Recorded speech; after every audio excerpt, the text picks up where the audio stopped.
Praise the lord. ఈరోజు మనం బైబిల్లో అత్యంత శక్తివంతమైన 3 ఆయుధాల గురించి ఈ వీడియోలో విందాం. అవి మిమ్మలను భద్రపరచడమే కాకుండా మీ పరిస్థితులను ఎదుర్కొనే శక్తిని కూడా దయచేస్తాయి. అవేంటో ఈ వీడియోలో విందాం. మన జీవితంలో కష్టాలు ఎదురైనప్పుడు మనం తరచుగా ఆధైర్యపడుతూ ఉంటాం. కానీ బైబిల్ మనకు 3 గొప్ప ఆయుధాలను ఇస్తుంది. మొదటిది ప్రార్థన. మీరు ఒంటరిగా ఉండి మొరపెడుతూ ఉన్నాను అని భయపడకండి.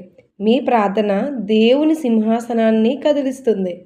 ఇర్మియా 33:3 నాకు మొరపెట్టుము, నేను నీకు ఉత్తరమిచ్చెదను.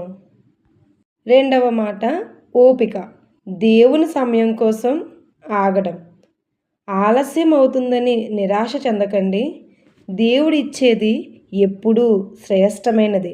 అది సరైన సమయంలోనే వస్తుంది. ప్రసంగి 3:11 ప్రతి దానిని దాని కాలమందు ఆయన చక్కగా చెయ్యును. మూడవది ఆశ. రేపటిపై నమ్మకం.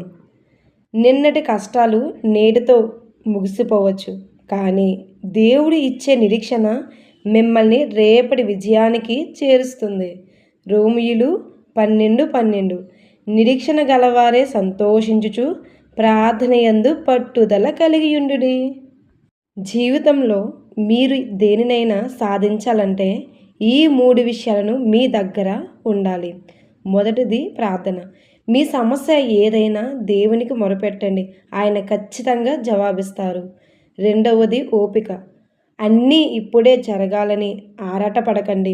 దేవుని సమయం కోసం వేచి చూడండి. మూడవది ఆశ. చీకటి తర్వాత వెలుగు వచ్చినట్లు మీ కష్టాల తర్వాత దేవుడు గొప్ప సంతోషాన్ని ఇస్తాడు. ఈరోజే మీ ప్రయాణాన్ని విశ్వాసంతో మొదలుపెట్టండి. God bless you. మీ కష్టాన్ని మనుషులతో కాదు, దేవునితోనే పంచుకోండి. మీరు చేసే ప్రతి ప్రార్థన పరలోకపు తలుపులను తడుతుంది. ఆయన మీ మొరను ఆలకిస్తారు.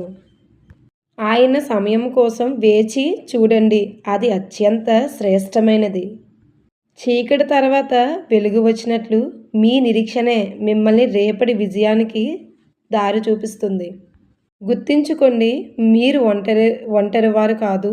సృష్టికర్త అయిన దేవుడు మీ ప్రతి ప్రార్థనను వింటున్నారు, మీ ప్రతి కన్నీటి బొట్టును చూస్తున్నారు. ఆయన చిత్తం మీ జీవితంలో నెరవేరుతుంది. నిరీక్షణ కోల్పోకండి. పరిస్థితులను చూసి భయపడకండి. ఈ 3 ఆయుధాలు మీ పరిస్థితులను ఎదిరించే శక్తిని దేవుడు మీకు దయచేయును.